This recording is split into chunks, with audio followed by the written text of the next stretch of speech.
Hello students,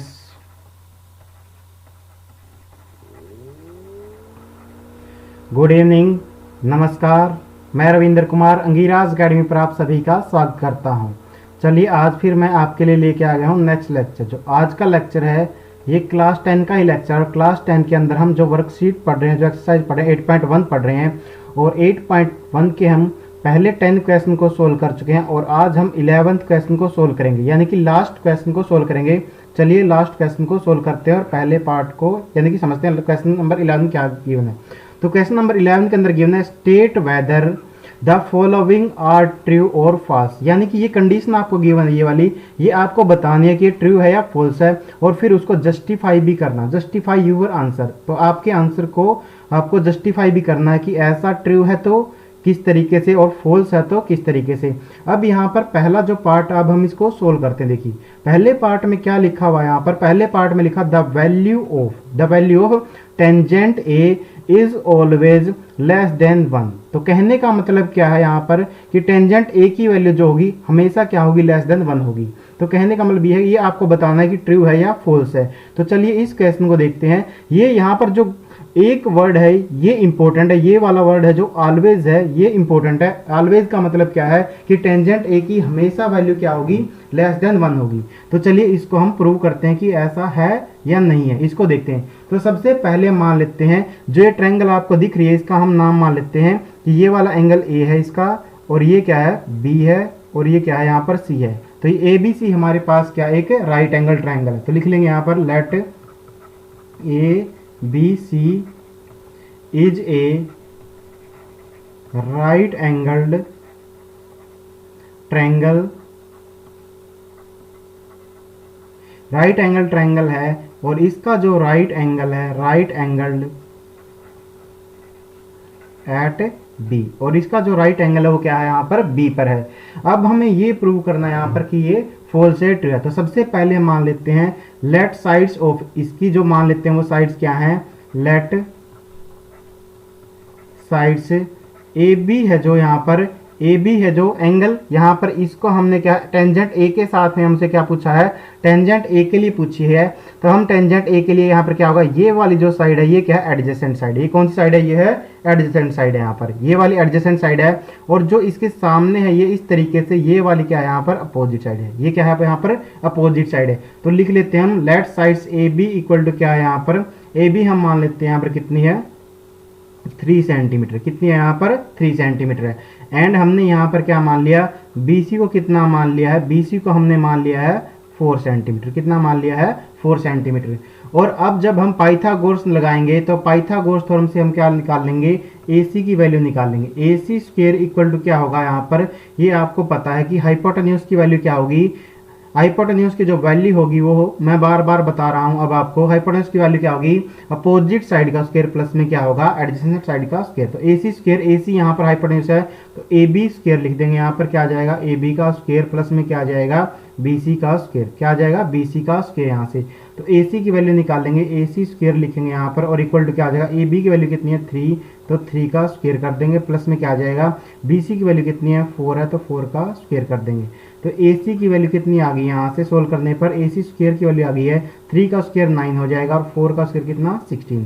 तो AC की value कितनी आ गई यहाँ पर 25 आ गई, कितनी आ गई है 25। AC स्क्वायर की वैल्यू आई है ये, AC की वैल्यू जब हम निकाल लेंगे तो क्या आ जाएगा, ये स्क्वायर रूट के अंदर इधर कितना आ जाएगा 25 आ जाएगा, कितना आ जाएगा स्क्वायर रूट के अंदर 25 यहाँ पर। तो इसको सोल्व करेंगे तो AC की वैल्यू यहाँ से कितनी आ गई है, AC की वैल्यू आ गई हमारी 5 सेंटीमीटर, कितनी आ गई है 5 सेंटीमीटर है। अब मैं आपको क्या है यहाँ पर, चलिए अब हम सोल्व करते हैं कि यहाँ पर क्या है। सबसे पहले मैं आपको बता चुका हूँ टेंजेंट क्या होता है। टेंजेंट जो रेशो होती है, टेंजेंट ए है यानी कि तो क्या होगा, रेशो किस किस के, ये अपोजिट साइड, क्या होगा ये opposite side to angle A, यानी कि एंगल ए के लिए अपोजिट साइड कौन सी है, और डिवाइड में क्या होगा एडजेसेंट साइड, डिवाइड में क्या होगा यहाँ से adjacent side to angle A. तो एडजेसेंट साइड कौन सी है यहाँ पर, एंगल ए के लिए। तो चलिए निकालते हैं यहाँ से। यहाँ पर हमने देखा जो अपोजिट साइड है वो क्या है यहाँ पर BC है, क्या है यहाँ पर BC है। तो टेंजेंट ए की रेशियो लिख लेते हैं हम ट्रायंगल के हिसाब से, क्या आ जाएगा बी सी डिवाइड में क्या आ गया, बी सी डिवाइड में क्या आ जाएगा यहाँ से ए बी, कितना आ गया ए बी, क्योंकि ए बी जो साइड है, ये वाली जो साइड है, ये क्या है एडिसेंट साइड है एंगल ए के लिए। तो यहाँ पर क्या आ गया है, यहाँ पर जब हम वैल्यू रखेंगे तो क्या आ जाएगा 4 में कितना आ गया 3, 4 में कितना आ गया 3। यहाँ पर जब हमारा नंबर क्या है 4 यानी कि न्यूमरेटर बड़ा है और डिनोमिनेटर क्या है छोटा है, जब न्यूमरेटर बड़ा होता है तो ये वैल्यू कितनी आ जाएगी, टेंजेंट ए की वैल्यू जब हम सोल्व करेंगे तो कितनी आ गई है, ये आ जाएगी हमारी 1.333 आ गई है। तो अब आप देख पा रहे हैं टेंजेंट एंगल ए लिखेंगे यहाँ पर, और इसी तरीके से यहाँ पर भी एंगल ए लिख लेंगे आप लोग यहाँ पर।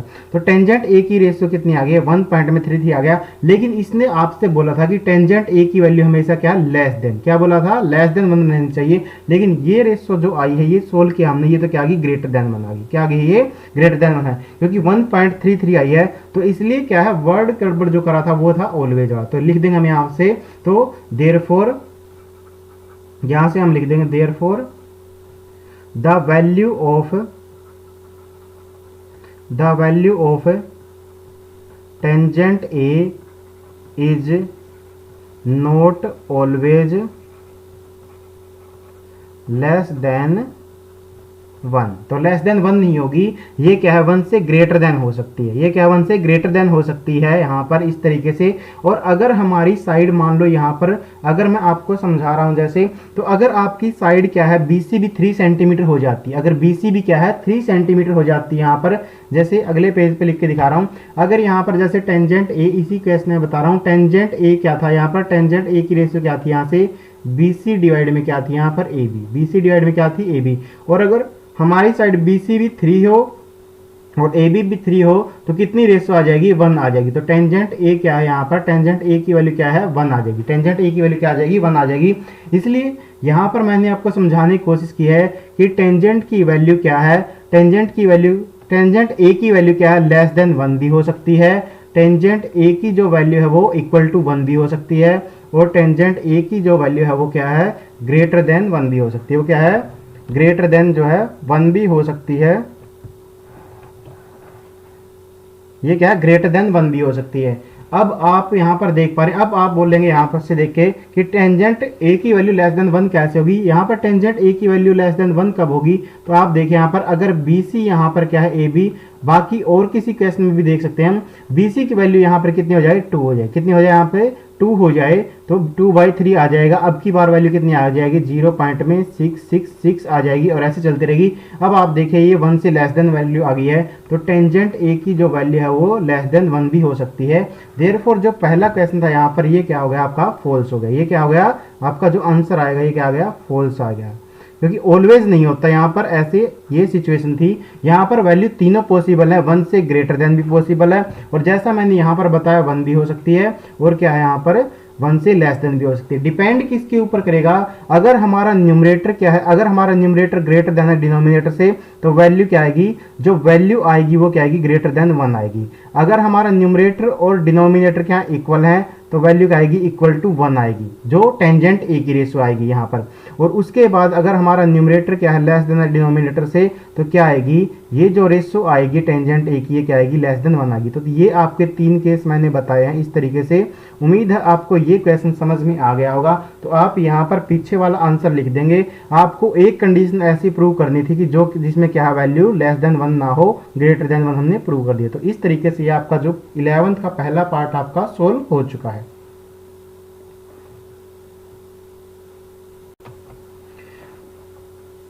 चलिए अब हम क्वेश्चन नंबर 11 के पार्ट सेकंड को सोल्व करते हैं। तो क्वेश्चन नंबर जो 11 इसके सेकंड पार्ट में लिखा हुआ सीकेंट ए इक्वल टू क्या है 12/5 for some value of angle A. तो यहाँ पर आपसे पूछ रहा है कि ये ट्रू है या फॉल्स है। सारी क्वेश्चनों में ऐसे ही पूछ रहा है आपसे। तो यहाँ पर सबसे पहले हम क्या लिख देंगे, let A B C is a right angle triangle, is a right angle triangle. और हम यहाँ पर लिख देंगे कि जो राइट एंगल है वो कहाँ पर बना हुआ है, राइट एंगल्ड एट बी। कहाँ पर बना हुआ है, बी पर है, कहाँ पर है, बी पर। तो लिख देते हैं यहाँ पर, हम इस पॉइंट को ए मान लेते हैं, यहाँ पर इसको क्या लिख लेंगे, बी यहाँ पर, और इसको क्या लिख लेंगे, सी यहाँ पर। और जो 90 डिग्री का एंगल है वो यहाँ पर बना हुआ है, यानी कि बी पर बना हुआ है। और हमने जो इसने रेशो दे रखी, जो आपको सीकेंट ए गिवन है, तो हम क्या है, इस एंगल को सीकेंट ए यानी कि इस एंगल को हम ए मान लेंगे यहाँ पर। और वैसे भी ए भी ट्रायंगल के हिसाब से यही बन रहा है। तो अब हम जानते हैं यहाँ पर, हमें पता है कि सीकेंट ए की वैल्यू हमें गिवन है, सीकेंट ए की वैल्यू हम क्या है गिवन, जो 12/5 क्या है यहाँ से 12/5। और सीकेंट ए क्या होता है ये आपको अभी पता चल गया होगा, इतने लेक्चर आप लोग देख चुके हो। तो सीकेंट ए क्या होता है, सीकेंट ए होता है हाइपोटेन्यूज, हाइपोटेन्यूज बाई में क्या आएगा यहाँ से एडजेसेंट साइड, क्या आएगा यहाँ से adjacent side to angle A आएगा, adjacent side to angle A आएगा, यहाँ पर इस तरीके से आएगा।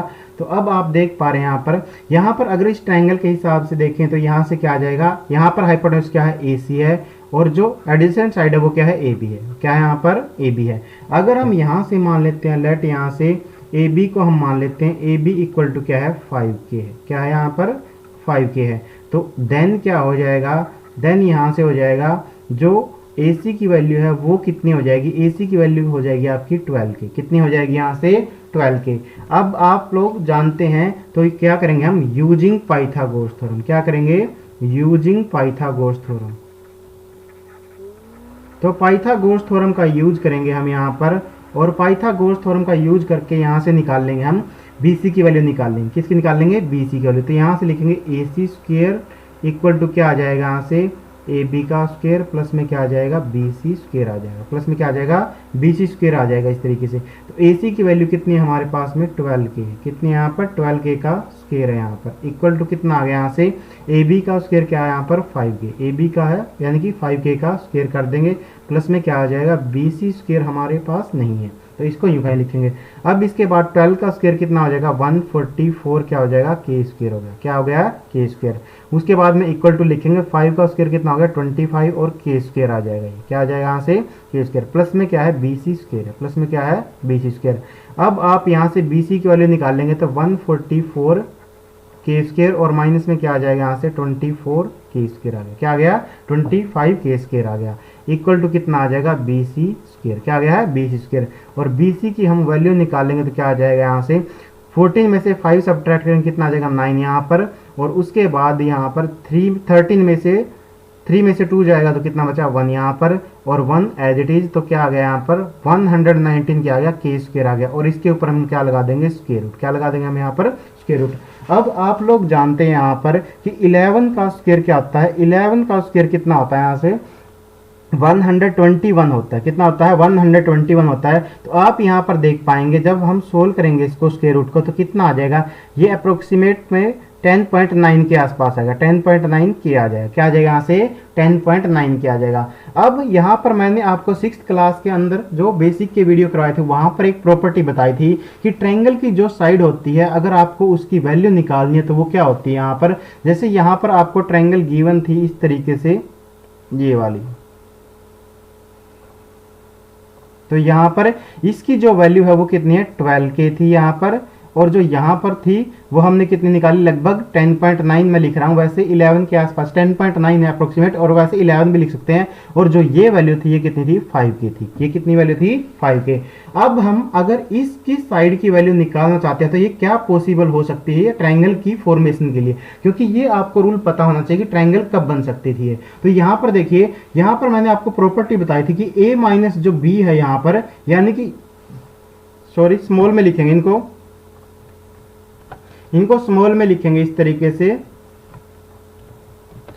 क्या है यहाँ पर, अगर मैंने इस साइड को क्या है A मान लिया है और इसको B मान लिया, यहाँ पर मैंने इसको A मान लिया और यहाँ पर इसको B मान लिया इस तरीके से, तो क्या होगा थर्ड साइड की वैल्यू क्या हो सकती है, थर्ड साइड की जो वैल्यू होगी C की वैल्यू क्या है होगी यहाँ से, C क्या है ग्रेटर देन होगा, C क्या है ग्रेटर देन होगा एब्सोल्यूट वैल्यू से A माइनस बी से, क्या होगा A माइनस बी से यहाँ पर, और C जो मेरी वैल्यू है ये है यहाँ पर, यानी कि ये वाली साइड है।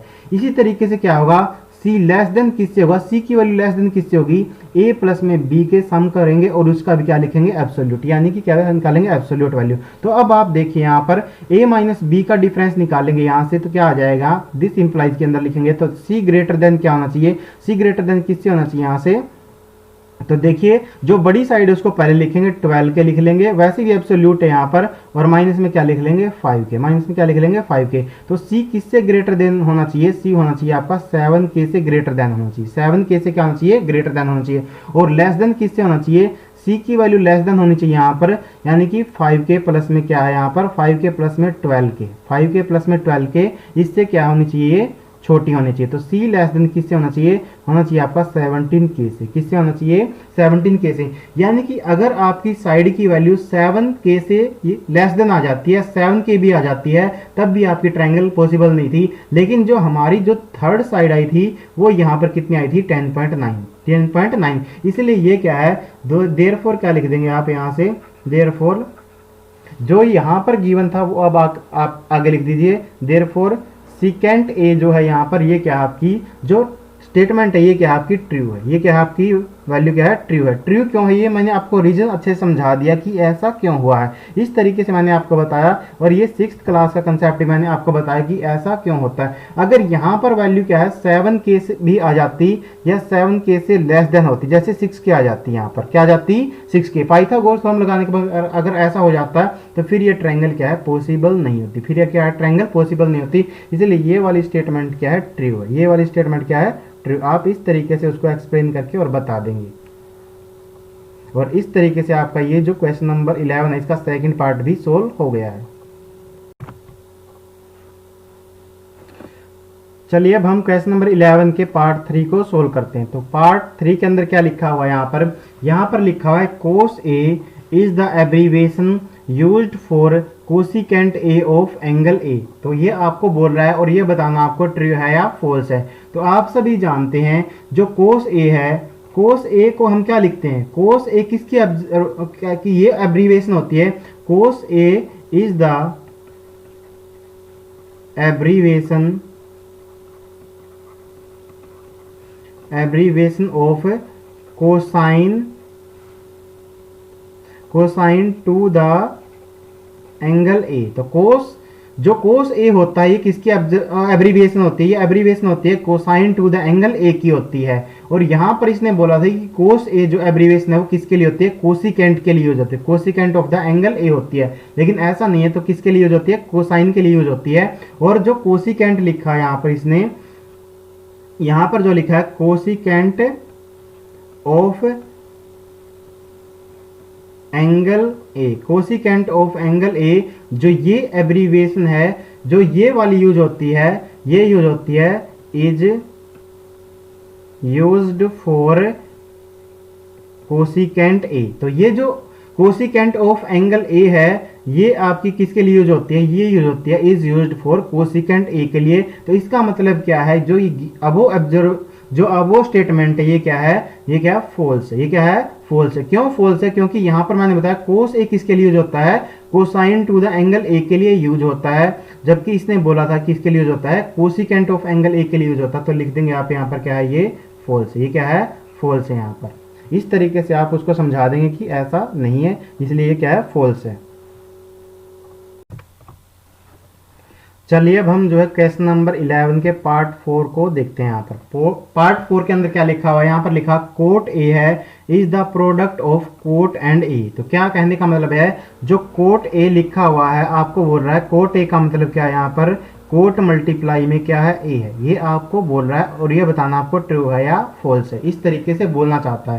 तो देखिए यहाँ पर क्या लिखा हुआ है, सबसे पहले हम समझते हैं कोट ए क्या होता है। कोट ए का मतलब क्या होता है, यहाँ पर कोटेंजेंट क्या होता है, यहाँ पर कोटेंजेंट ऑफ एंगल ए क्या होता है, इसका मीनिंग कोटेंजेंट ऑफ एंगल ए। जो कोट ए है ये किसकी शॉर्ट फॉर्म है, ये है कोटेंजेंट ऑफ एंगल ए की। यानी कि जैसा हम पढ़ चुके हैं कोट ए की रेशियो के बारे में है, ये इनके प्रोडक्ट के बारे में नहीं है। और एंगल जो है यहाँ पर ये क्या होता है, ये जो होता है ए होता है, ये क्या होता है, एंगल होता है। ये क्या होता है, एंगल होता है यहाँ पर जो ए है। तो इसका मतलब ये क्या प्रोडक्ट नहीं होता है, ये क्या होता है, कोटेंजेंट ऑफ एंगल ए की शॉर्ट फॉर्म है। ये क्या है, एब्रीविएशन बोल सकते हैं हम इस तरीके से। ये क्या है, एब्रीविएशन है, यानी कि ये प्रोडक्ट नहीं है। इसलिए क्या है, ये जो स्टेटमेंट जो आपको गिवन थी ये क्या है, ये भी क्या है, फॉल्स है। ये भी क्या है, फॉल्स है यहाँ पर। तो कोटेंजेंट ऑफ एंगल ए के लिए यूज किया जाता है कोट ए यहाँ पर। और कोट तो आप सभी लोग जानते हैं, कोट किस किस के रेस होती है, कोट होती है यहाँ पर एडजेसेंट साइड। क्या होती है यहाँ से,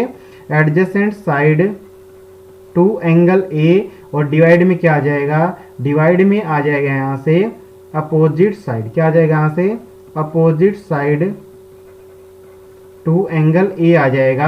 ये होती है आपकी कोट ए, जो रेशो होती है ये होती है यहाँ पर। और इसके कहने का मतलब यही होता है कि एंगल ए के रिस्पेक्ट में है ये जो रेशो गिवन है यहाँ पर, ये बता रहा है। तो इसलिए क्या है, फुल स्टेटमेंट है यहाँ पर, प्रोडक्ट इनका मतलब बिल्कुल भी नहीं होता है। ये आपको क्वेश्चन उम्मीद है समझ में आ गया होगा कि इसका रीजन क्या है यहाँ पर। तो ये क्या था, फुल स्टेटमेंट थी। चलिए अब हम जो क्वेश्चन नंबर 11 है इसके लास्ट पार्ट को सोल्व करते हैं।